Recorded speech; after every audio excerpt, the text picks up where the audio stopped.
지난 주간 명절도 있고 해서 소설책을 하나 읽었습니다.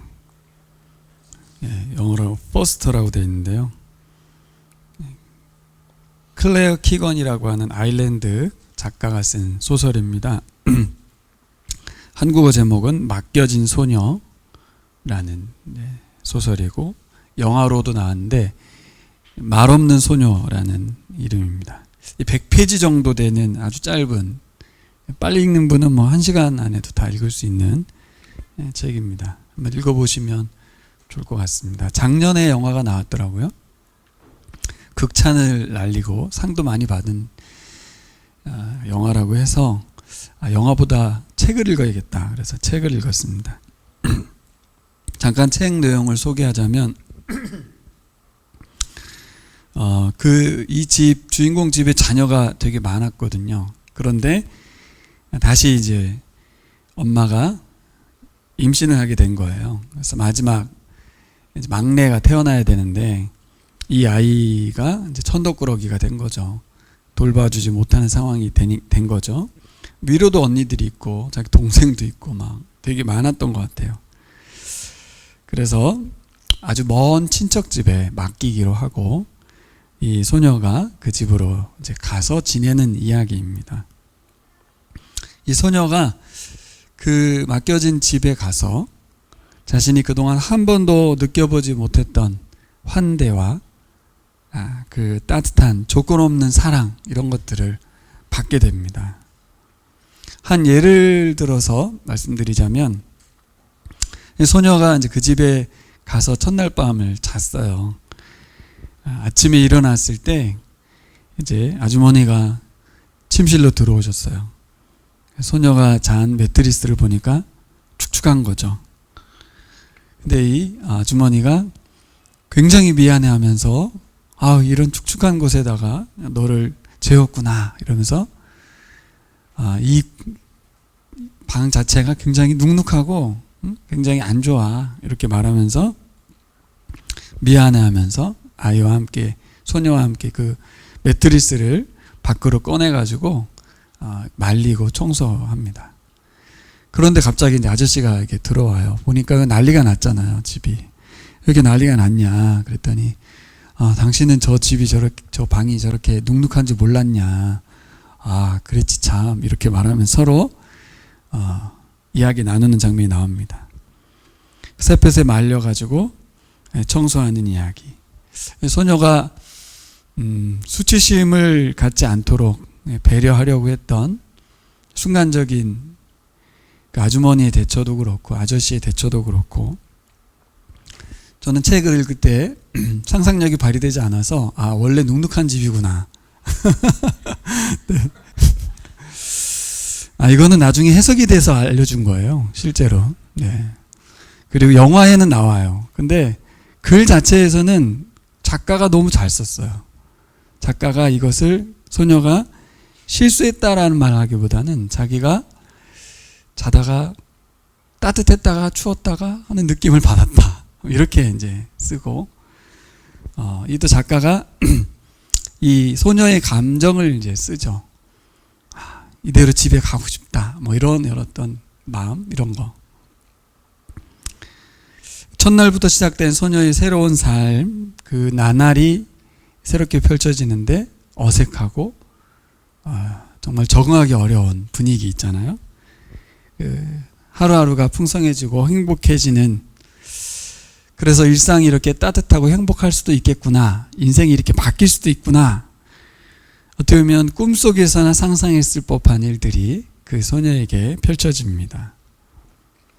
이 소설을 읽으면서 들었던 생각은 아니고, 말씀을 준비하면서 오늘 말씀을 다시 한번 설교하려고 보니까 소설 생각이 많이 났어요. 우리가 만나게 된 이 복음이 가져온 놀라운 변화를 우리가 얼마나 이해할 수 있을까. 오늘 본문에 3가지 이야기가 나오는데요. 3번 어찌하여 이러면서 따지는 이야기가 나오고 있습니다. 말도 안 된다는 얘기죠. 당시의 세계관과 당시의 사람들로 하여금 너무나 당혹스럽게 하는 이 예수의 행동에 대해서 어떻게 그럴 수 있느냐라고 하면서 따지러 온 사람들의 이야기입니다. 얼마나 놀라운 일이 벌어졌는지를 베드로가 교회에게 알려주고 있는 거예요. 예수가 와서 열어준 새로운 시대가 얼마나 놀라웠는지 당시의 사람들에게는 너무나도 당혹스럽고 이해할 수 없고 막 따질 수밖에 없는 상황이었다. 이런 얘기를 하는 거죠. 그럼 저는 이 말씀 속에서 우리가 복음이 가져다 준 그 은혜와 그 의미를, 그 가치를 얼마나 아는 걸까? 얼마나 알 수 있을까? 본문은 결코 그것을 아는 것이 쉽지 않다는 것을 말하고 있습니다. 마치 소녀가 불편해했던 소설의 이야기하고 많이 맞닿아 있는 것 같았어요. 자기가 살아왔던 삶이 있는데 갑자기 환대받고 대우받는 상황이 불편해서 잠깐은 빨리 집에 가고 싶기도 하고, 이거 내가 계속 받아도 되나? 왜 그래요?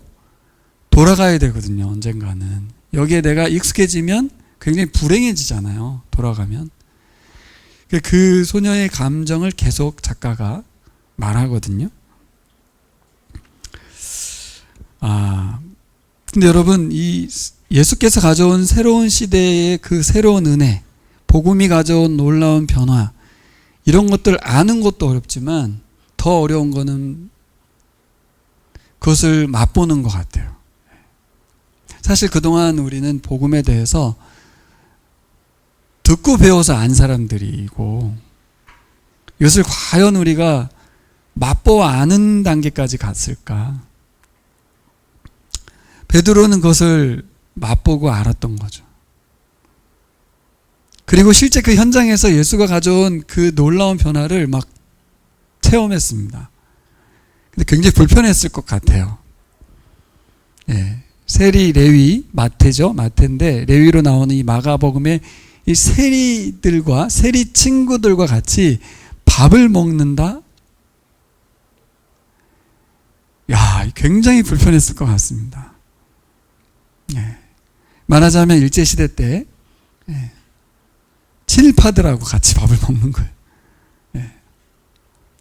굉장히 기분 나쁜 일일 수도 있고, 민족의 반역자들과 밥을 먹어야 되는 것이고, 더구나 베드로는 열심당원이었을 거다라고 말하는 분도 계시거든요. 당시 유대의 민족주의자로서 민족 해방을 위해서 열심히 뛰었던 사람이라고 보거든요.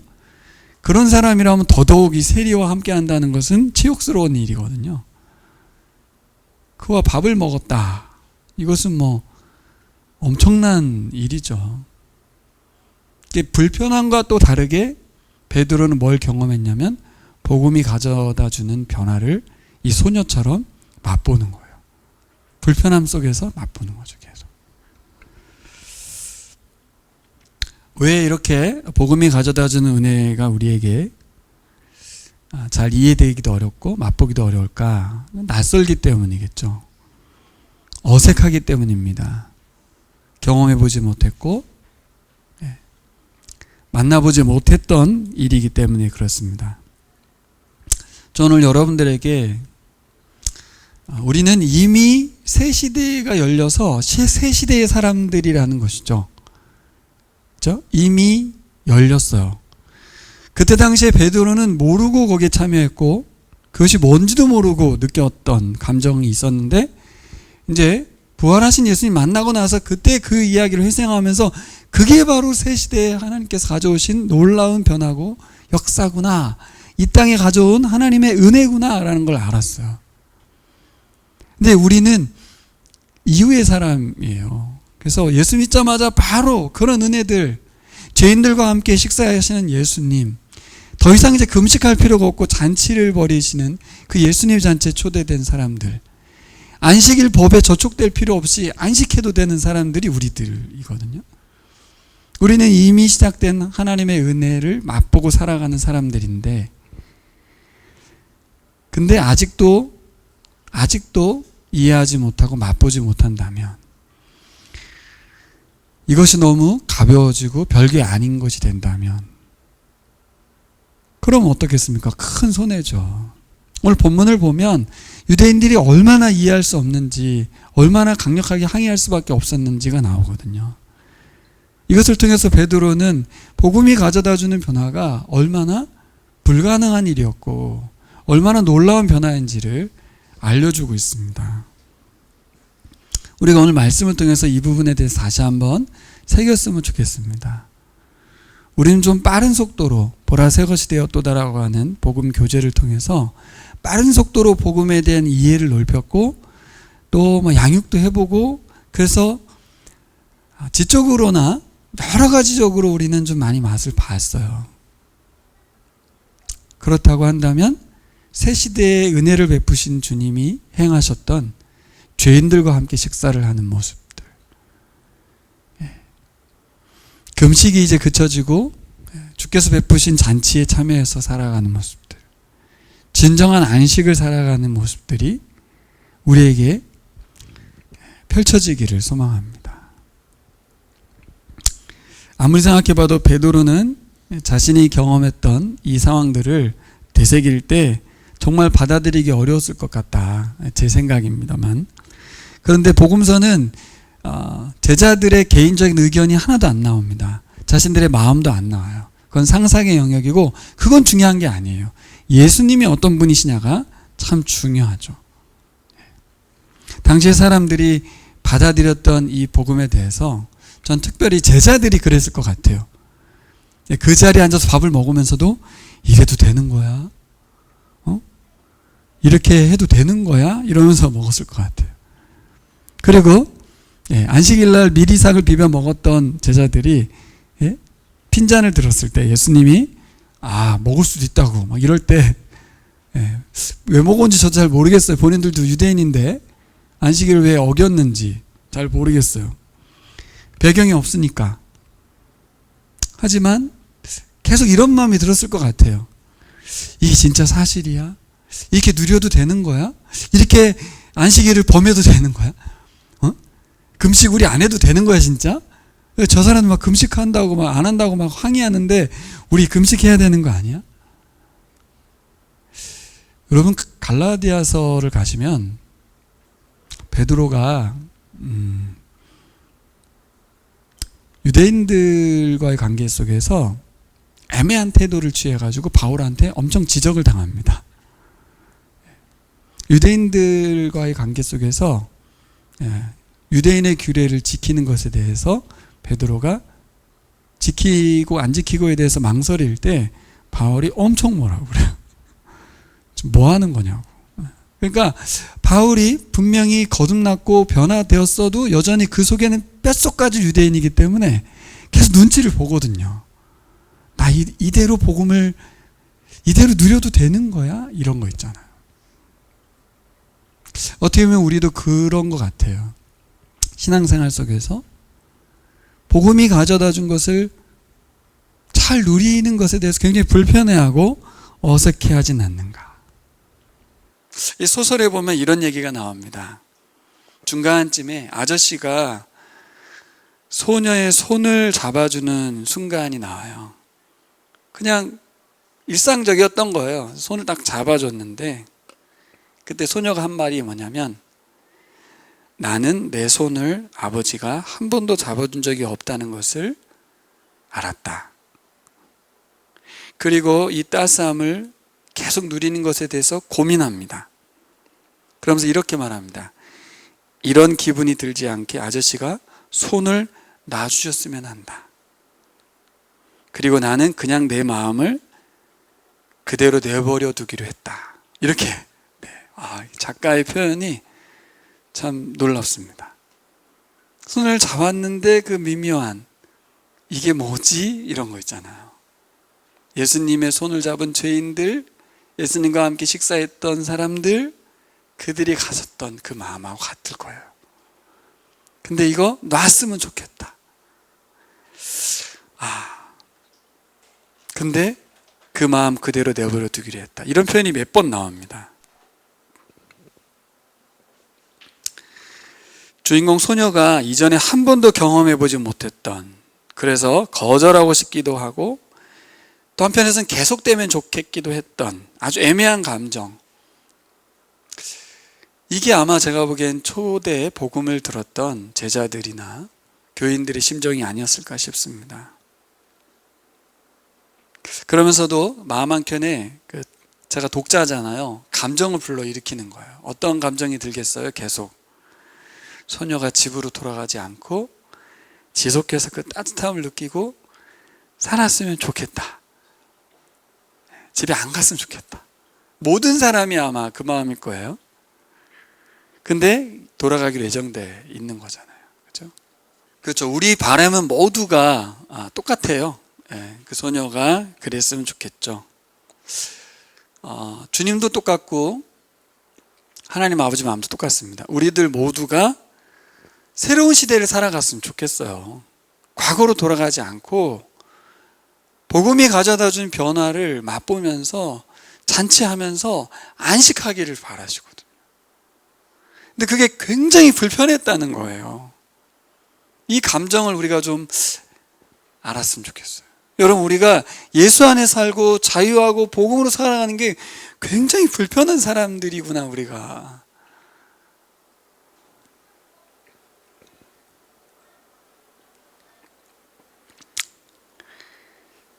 새로운 시대를 살아가는 사람. 여러분, 우리는 그런 사람들입니다. 새로운 시대를 살라고 예수님이 십자가에 못 박힌 줄 믿습니다. 새로운 시대의 삶이 뭔지를 교회에게 알려주고 계세요. 지금까지는 어떻게 살았어요? 죄인들과 어울려 식사를 하면 안 됐어요. 절대로 죄인들과 분리되었어야 됐어요. 또 경건한 유대인들은 모두가 규례대로 금식했어야 됐어요. 금식의 의미는 뭐라고 해요? 학자들은 메시아가 오길 기대하는데 아직 안 오니까 그 대망에 대한 마음에서 금식하면서 근신하면서 기다리는 거예요. 근데 예수님 오셨잖아요. 또한 뭐예요? 안식일에는 철저히 안식일을 지켰어야 돼요.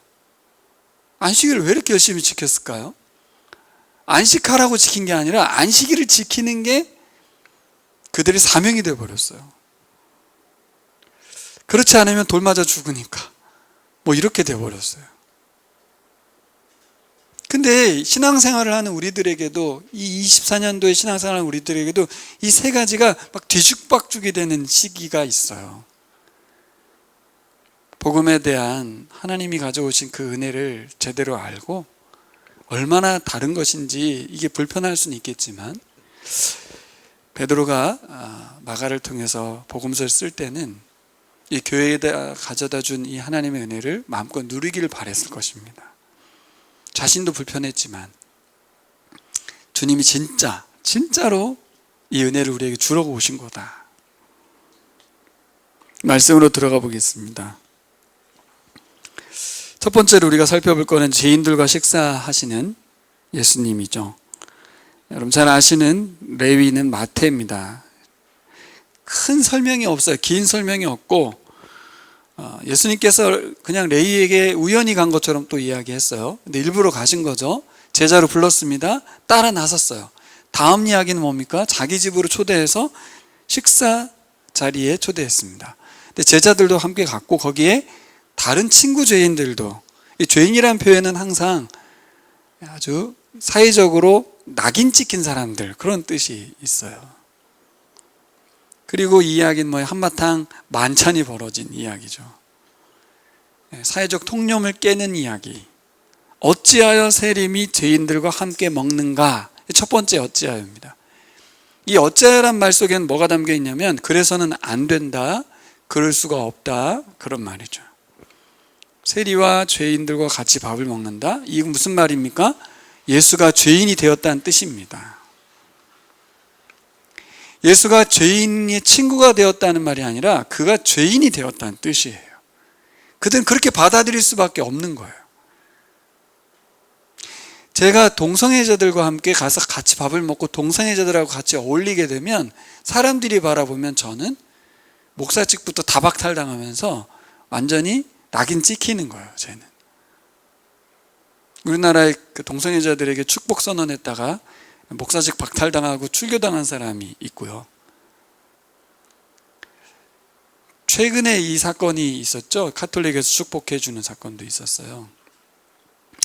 참 많은 한국계 이슈가 되고 있는 배제와 혐오를 해도 되는, 그들은 모두 저주받아 마땅한 죄인이 동성애자 같은 사람이에요. 우리나라로 보면.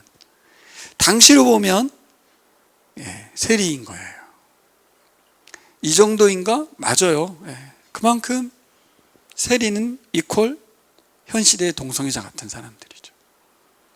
근데 제자들까지 동원해가지고 가서 밥을 먹었으니 난리가 났죠, 난리가. 제가 우리 교인들 다 데리고 가서 그들 속에 들어가서 밥을 먹었다고 한번 해보세요. 우리 교단 차원에서 난리가 날 거예요. 이해되시죠? 예수 그리스도께서 행하신 행동이 어떤 유력한 사람들 떠나서, 평범한 사람들 떠나서, 약한 사람들 떠나서 죄인들에게 가서 그런 것을 했다는 자체가 굉장히 불편한 거예요. 꼭 저렇게까지 해야 되나 싶은 거죠.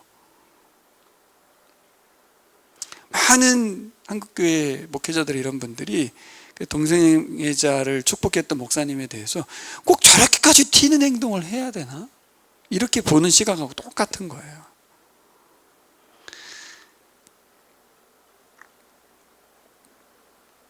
여러분, 근데 놀랍게도 재밌는 논리를 이 성경에서 제기하는데요.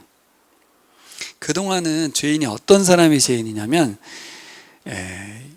이런 세리들, 그쵸? 창녀들, 이런 사람들이 죄인이었거든요. 그래서 그 사람들은 사회적으로 배제하고 혐오해도 됐습니다. 근데 놀랍게도 그렇게 혐오하고 차별하는 사람들은 의인이고 그들은 죄인이었는데 이게 바뀌어요. 어떻게 바뀝니까? 오늘 본문에 보니까 예수님과 함께 밥 먹고 그분과 친구가 된 사람들은 의인이 되고, 반대로 예수님의 호의를 거절하고 초청된 식사를 거절하는 사람이 죄인이 되는. 아니, 말도 안 되죠. 예수님하고 밥 먹으면 친구가 되고 예수님하고 밥 먹으면 죄인이 되는. 복음이 그런 거예요. 도저히 이해할 수 없는 당시의 사람들이 말도 안 돼. 예수랑 밥 먹으면 뭐 의인데?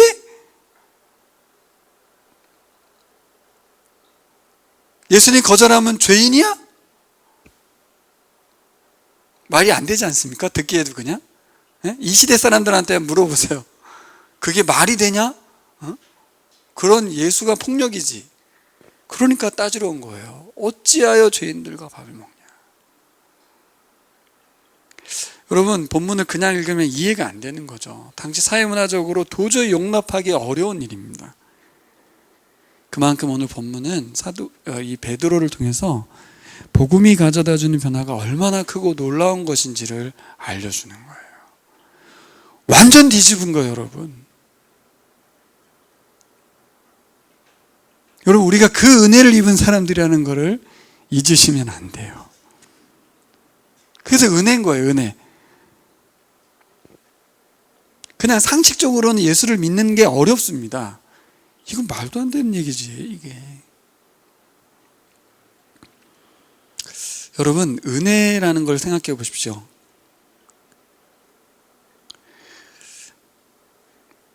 복음이 가져온 큰 변화를 한번 생각해 보십시오. 사람들이 왜 수용하기가 어렵냐면 그 크기가 너무 놀랍기 때문에, 너무 말도 안 되기 때문에 받아들이기 어려운 거예요. 그 자리에 앉아 있었던 제자들도 그랬을 것입니다. 엄청 불편했을 거예요. 우리들도 그럴 수 있을 것 같아요. 우리들이 가지고 있는 세계관, 생각, 그동안 쌓아온 지식, 경험, 또 교회 안에서 배웠던 많은 것들, 유대인들처럼 작동되면서 예수께서 가져오신 복음적 시각과 복음적인 변화를 추구하는 사람이 되는 게 아니라 기존에 내가 가지고 있던 기독교와 교회를 계속해서 유지하고 계속 관리하려고 하는 신앙으로 머무를 수 있는 거죠. 변화되지 아니하고 멈춰버리는 거죠. 오히려 불편하고 예수의 복음이 너무나도 크고 경이롭기 때문에 거절하고 거부하는 사람일 수도 있어요. 한국의 상당수의 교회가 저는 그러고 있다고 봐요. 복음을 거절하는 교회, 복음을 힘들어하는 교회, 무엇이 복음인가를 잘 모르는 교회. 예수님이 가서 먹으면 같이 먹어야죠. 제자들도 그랬어요. 그게 복음입니다, 여러분. 우리가 다 이해하고 복음을 누리지는 않더라고요. 그래서 제가 지난주 설교 때 다 이해하고 따른 게 아니라 따른 게 중요하다, 따라간 게 중요하다. 예? 우리 진자매가 다 이해해서 미셔너리를 받아들였을까? 그것도 아니고,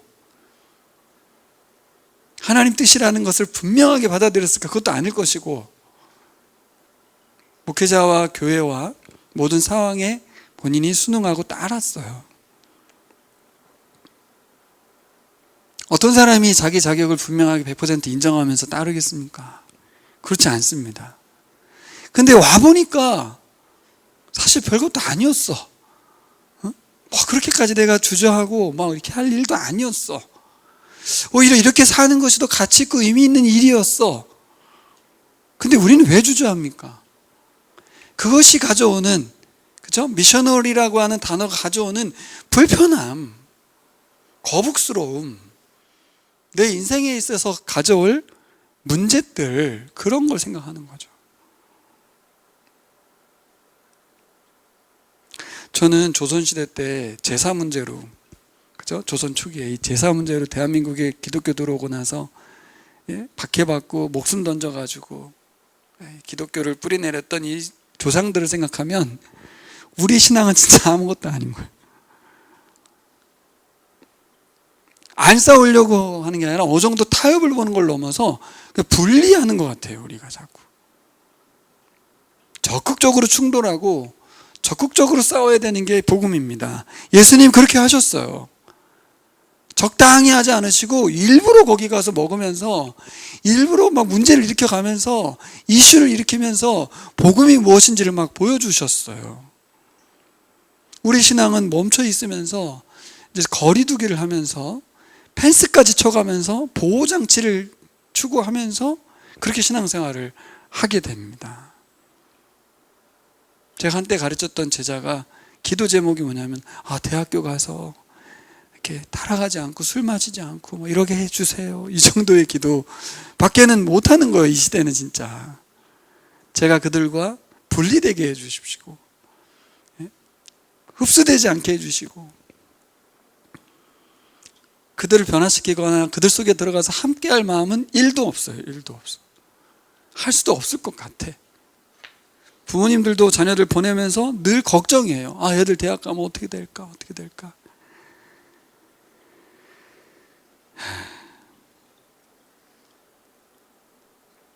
소설 속의 소녀가 느꼈던 그 새로운 집에서의 삶의 모든 순간들이 때론 어색하고 감당 못할 감정으로 다가왔을 때가 있습니다.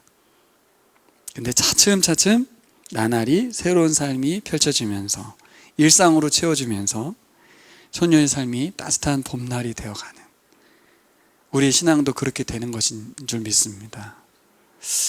이 소설의 마지막 대사 단어가 아빠예요. 아빠. 그 아저씨를 향해서, 돌아가는 아저씨를 향해서 아빠 부르거든요. 근데 여러 가지 해석이 있어요. 그 뒤에 친아빠가 오는 걸 부르는 거라고 보는 경우도 있는데, 사실 그 소설 속에 있는 그 집 있죠? 그 맡겨진 집, 아이가 남자아이인데 죽었거든요. 그 아이의 옷을 입기도 하고, 그 부모는 아이를 잃고 나서 새로운 아이를 받아들이고 그 아이를 잠시 동안 키우는 이야기거든요. 뭐 확대 해석일 수는 있겠지만 아일랜드 지역이니까 하나님 아버지에 대한 이야기도 좀 감춰져 있는 게 아닌가, 그런 생각도 들어요.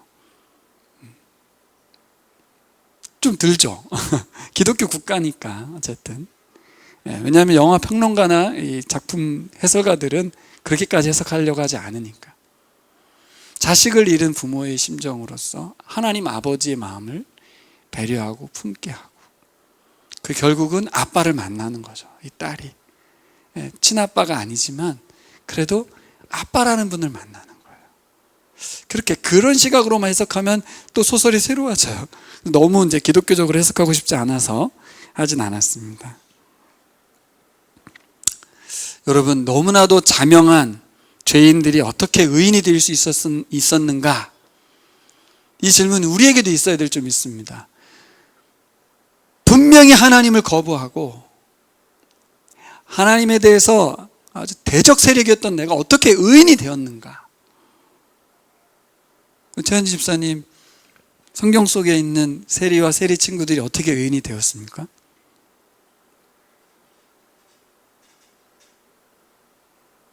어떻게 의인이 됐죠? 그렇죠. 한 게 하나도 없어요. 그들은 그냥 와서 밥 먹으라 그래서 밥 먹었고 예수님을 그냥 맞아들였을 뿐인데 그들은 의인이 돼버렸어요. 똑같은 원리예요, 우리도.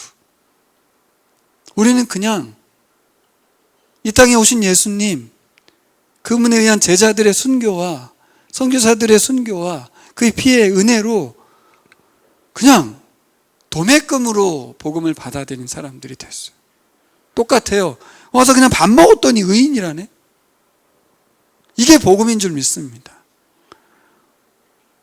우리가 어떤 반응을 보여야 되겠습니까? 이런 우산을 누려도 돼? 나 의인 맞아? 진짜야? 이러겠습니까? 아니면 거기서 예수님과 함께 잔치에 참여하시겠습니까? 두 번째, 어찌하여는 금식 아닙니까? 금식 안 한다고 얼마나 질타를 했습니까? 세례 요한의 제자도 금식하고 바리새인과 서기관의 제자들도 금식하고, 그런데 예수 제자는 금식을 하지 않아요. 어떻게 해야 됩니까? 이 인간들을. 그래서 막 싸지는 거 아니에요? 너무나도 예의 없고 당시 모든 문화를 다 깡그리 무시하는 예수의 행동에 대해서, 제자들의 행동에 대해서 기분 나쁨을 넘어서 그들은 없어져야 될 인간들인 것처럼, 이 사회를 망치는 사람들인 것처럼 인식이 됐겠죠. 예수님 이렇게 말해야 되는 거 아니에요? 아유, 미안합니다. 우리 제자들이 잘못했네요. 제가 잘못 가르쳤습니다. 다음부터 조심하겠습니다. 금식 좀 해라, 금식 좀. 이렇게 해야 됩니까? 어떻게 해야 됩니까? 예수님이 말씀하시죠. 금식의 시대는 지나갔다. 잔치의 시대가 열렸다. 신랑집에 초대되어서 지금 혼인잔치에서 피로연이 열렸는데 왜 금식하고 있냐? 그건 정말 신랑집에 온 손님이 예의가 없는 거죠. 거기서 왜 왔어요? 거기서 밥을 먹어야지. 거기서 저는 오늘 금식합니다. 그러고 와서 앉아있으면 안 되는 거잖아요. 그죠? 그래서 뒤에 세술은 세부대 이야기가 나오는데요. 이 이야기입니다. 옛 시대는 새 시대를 감당할 수 없다는 거예요. 세술은 세부대에 넣어야 된다는 거 아니겠어요? 세술이기 때문에 폭발력이 장난이 아니기 때문에 그들의 세계관으로, 그들의 사고방식으로는 도저히 담을 수가 없다는 거죠. 우리가 올해 새로운 사고방식, 예수님의 사고방식을 더 그 관점으로 성경을 보는데 오늘 내용만 봐도 그래요. 옛 사고방식에 쩔어 있는 이 사람들이 예수님의 사고방식을 이해할 수 없어요. 우리도 마찬가지입니다. 교회 안에 들어와 있고 신앙생활을 20년, 30년, 40년, 50년을 했어도 옛 사고방식은 우리에게 계속 있어요. 이 소녀가 옛 집에서의 그것이 있는 것처럼, 그게 더 편한 것처럼 불편하고 어색한 새로운 사고방식을 만납니다. 엄청 불편한 이 사람들 이해되시죠? 그들에게 예수님은 뭘 알려주십니까? 새로운 시대가 열렸다. 새로운 시대가 열렸다. 이제 금식 안 해도 된다. 적용을 한다면 요즘 우리들은 어떻게 할 수 있을까요? 사실 우리들이 조심해야 될 게 바로 성경 읽는 거, 기도하는 거, 묵상하는 거, 선을 행하는 거, 사역하는 거, 헌신하는 거, 이런 거 전부 금식의 행위가 될 수가 있어요. 반대가 될 수도 있고요. 복음 안에서 행하는 것이어야 되는데 그게 아니라면, 그게 아니라면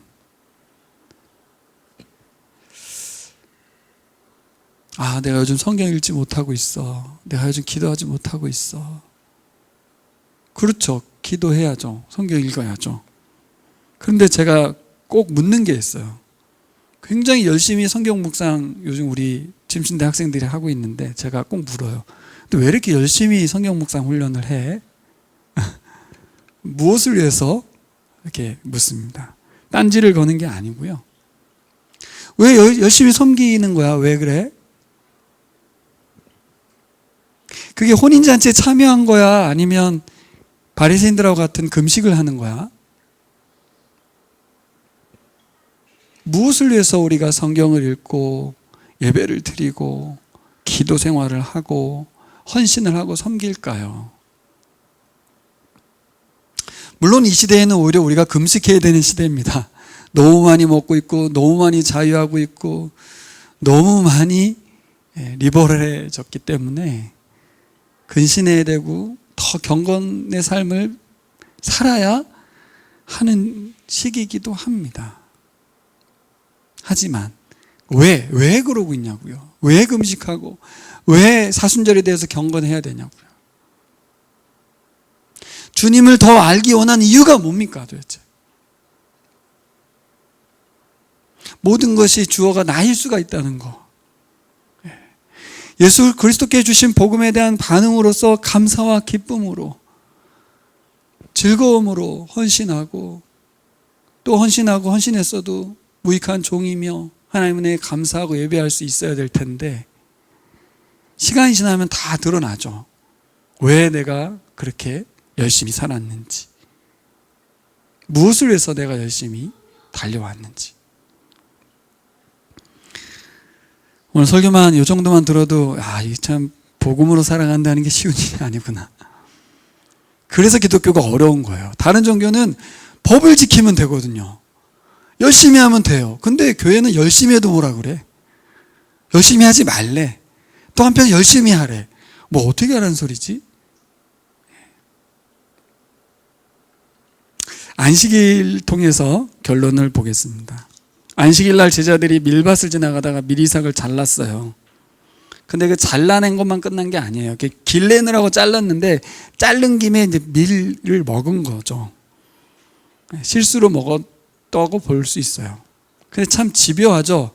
바리새인들은 그걸 가서 이렇게 졸래졸래 쫓아가서 봤는지 멀찍이에서 봤는지 참 신기하죠. 그거를 다 지켜봤어요. 그리고 와서 따지죠. 어찌하여 안식일에 하지 못할 일을 하나이까? 아주 경어로 써 있지만 엄청 세게 말했을 거예요. 도대체 당신 이스라엘 선생 맞냐?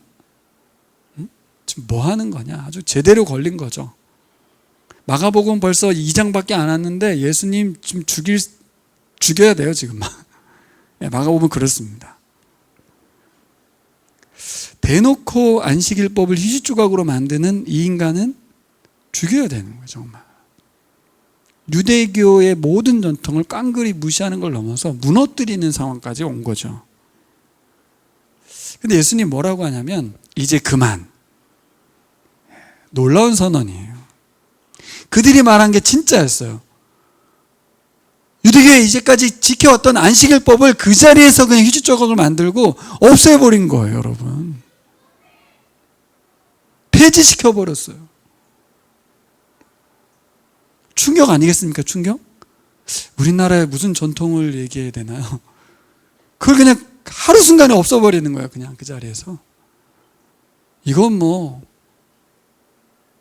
정말 우리도 만약에 우리 전통을 사수해야 될 전통이라고 여기는 걸 하나 갖고 있었다면 그 사람을 죽이고 싶을 거야 아마. 우리 정체성을 막 흔들어 놓기 때문에. 근데 이건 종교적으로까지 갔고 신성모독까지 갔으니까 이건 진짜 죽여야 되는 인간이 되는 거죠. 근데 놀라운 선언을 하시죠. 안식일이 사람을 위해서 있는 거야. 사람을 이 안식일 위해서 있는 게 아니야. 근데 이 말을 할 수 있는 유일한 분이시죠. 안식일을 만드신 분이거든요. 안식을 창조하신 분이거든요. 베드로가 이걸 알고 얼마나 놀랐겠습니까? 그 말 했을 때 못 알아들었을 거예요. 하지만 나중에 부활하신 예수님 만나고 나서 예수님이 창조주시구나. 예수 그리스도가 하나님이시구나. 그분이 오신 거구나. 그분이 오셔서 죄인들과 함께 식사한 것이구나. 해석되죠. 사람은 가서 먹으면 죄인이 되지만 하나님은 죄인과 함께 하지 않으십니다. 죄인은 하나님과 함께 하면 죽습니다. 근데 하나님이 죄인과 함께 함으로 그는 모든 죄가 용서됐어요. 할렐루야. 우리에게 오신 분은 창조주 하나님이시고 구원자 하나님이십니다. 우리가 얻은 구원은 가벼운 게 아닙니다.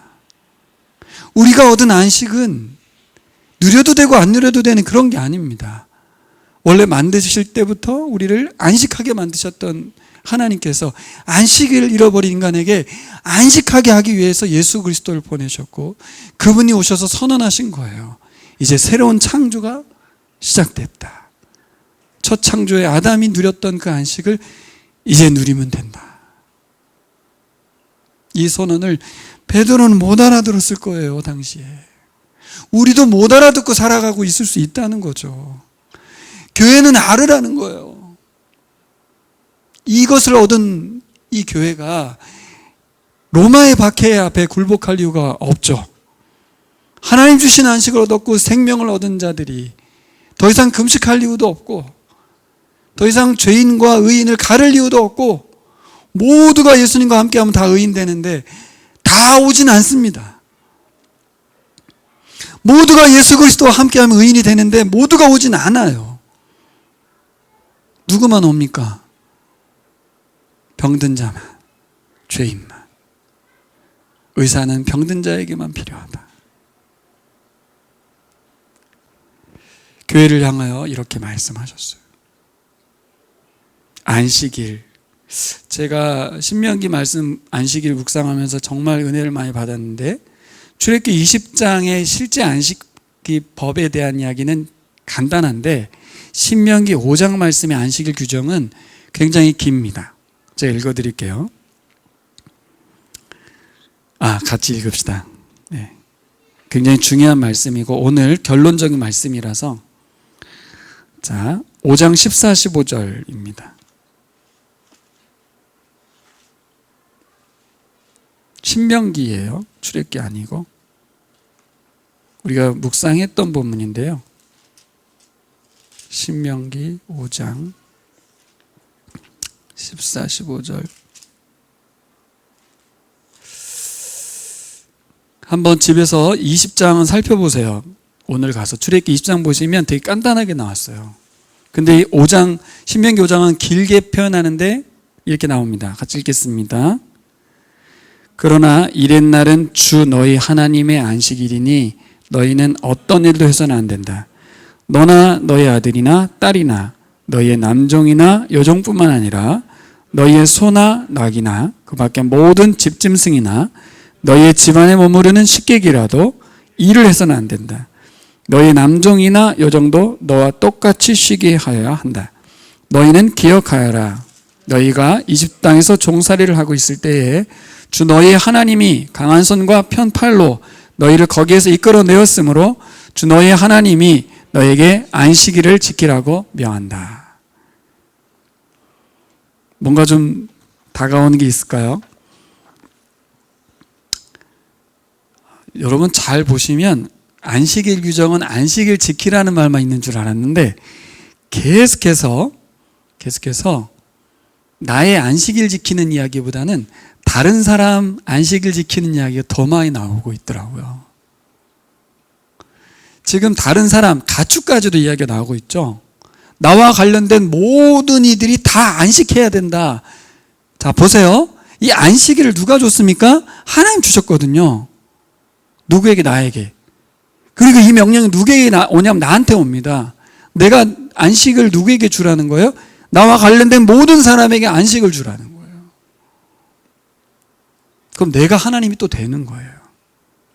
논리적으로 보면 그렇죠. 안식을 주신 분이 하나님이신데, 이 나와 관련된 사람들에게 안식일은 누구에게 달려있냐면 나에게 달려있다는 거예요. 근데 그동안 우리는 뭐만 생각했습니까? 나의 안식에만 혈안이 됐었어요. 내 안식, 내 안식. 근데 여기는 계속해서 네 딸, 네 남종, 네 여종, 너가 계속 강조되면서 너 소, 너 나귀, 이거 그냥 너 가축 그려면 되는 거를 구구절절히 너의 두 가지죠. 하나님의 안식이 우리에게 전달된 것처럼 내 안식이 중요하긴 합니다. 내가 안식해야죠. 주인이 일을 하면서 무슨 다른 사람들이 쉬겠어요? 말도 안 되죠. 또 사장님으로서든 아빠로서든 안식 자기는 하면서 가족들은 다 피곤하게 하고 일하게 하고 안식하지 못하게 하면 그것도 굉장히 나쁜 거죠. 오늘날로 하자면 뭐겠어요? 하나님의 안식에 그들을 초대하고 누리게 해야 되겠죠. 이 일을 위해서 예수님께서 이렇게 말하죠. 우리의 안식을 위해서 하나님께서 지금도 일하신다. 이렇게 요한복음에 말하죠. 우리는 안식일날 쉬고 싶어 합니다. 주일날 우리가 좀 쉬고 싶어 해요. 네, 그렇습니다. 다 쉬고 싶어 해요. 공부도 안 하려고 그래요. 노는 날이라고 그래요. 그렇지 않습니다. 안식일날은 일하는 날인 것 같아요. 다른 사람들의 안식을 위해서 부지런히 일하는 날이다. 하나님께서 안식하지 않고 일하시는 것처럼 복음을 전하고 섬기고 사랑하고 잔치를 참여해주고 함께 즐겨주고 이렇게 의미 있게 안식을 지킬 수 있다는 걸 50이 되어서야 알게 됐습니다. 제가 7살 때 우리 19살 때인가 보다 우리 선배 형이 군대 간다고 케이크 사가지고 저쪽 교회에서도 아니고 바깥에 가서 이렇게 환송 파티 했다가 장로님들하고 목사님한테 불려가가지고 엄청 혼났어요. 진짜 발각돼가지고. 주일날은 뭘 사면 안 되는 교회였거든. 그 교회는 얼마나 심하게 혼났나 몰라요. 진짜 큰 죄를 저질렀던 것이죠. 요즘은 주일날 지출하는 거에 대해서 크게 죄책감을 누리진 않지만 너무 나를 위한 안식, 나만의 편안, 우리 이것만 생각하는 것 같아요. 주중에는 나를 위해 살 경우가 많습니다. 주일만큼은, 안식일만큼은 여전히 죄인으로 낙인 찍혀있는 사람들, 여전히 금식하면서 하나님 은혜를 못 누리며 형식에 머물러 있는 사람들, 이주민들, 자녀들과 함께 놀아주는 것도 안식을 선물하는 것 같아요. 오늘 우리 집사님 가정이 못 왔는데 그렇게 예배 못 올 수 있죠. 함께 상황에 따라 할 수 있는 게 전 또 안식을 선물하는 거라고 생각해요. 복음을 누린다는 것에 대해서 다시 한번 생각해보는 그런 시간 됐으면 좋겠습니다. 말씀을 정리하겠습니다. 여러분, 새 시대를 살아가는 삶은 죄인의 상태인 내가 예수님과 함께 밥을 먹는 것입니다. 예수님의 친구로 살아가는 것입니다. 금식을 뒤로하고 예수님 벌여놓으신 잔치에 참여하는 것입니다. 우리의 이 시간 이후로의 성경을 읽는 거라든가 기도하는 거라든가 묵상하는 삶이라든가 섬김이라든가 헌신이라든가 이주민과의 만남이라든가 또 이주민이 아니라도 한국인과의 어떤 교제와 관계 속에서의 모든 직장 상하 관계든 모든 관계 속에서 우리는 복음을 살아가기를 소망합니다. 그들을 죄인으로 보지 않는 마음, 예수님의 마음으로 그들과 함께 식사하는 모습, 안식일을 우리에게 넘겨주신 것처럼 제자들에게 예수님의 자리를 주시면서 죄인들과 함께 식사하라고 하신 것입니다. 잔치에 초대하여 예수님과 함께 안식하기를 원하시는 줄 믿습니다. 안식일 날은 우리가 안식하지 못하는 분들을 위해서 열심히 일하는 날로 새롭게 살아갔으면 좋겠습니다. 그게 바로 예수님의 사고방식입니다. 기도하겠습니다.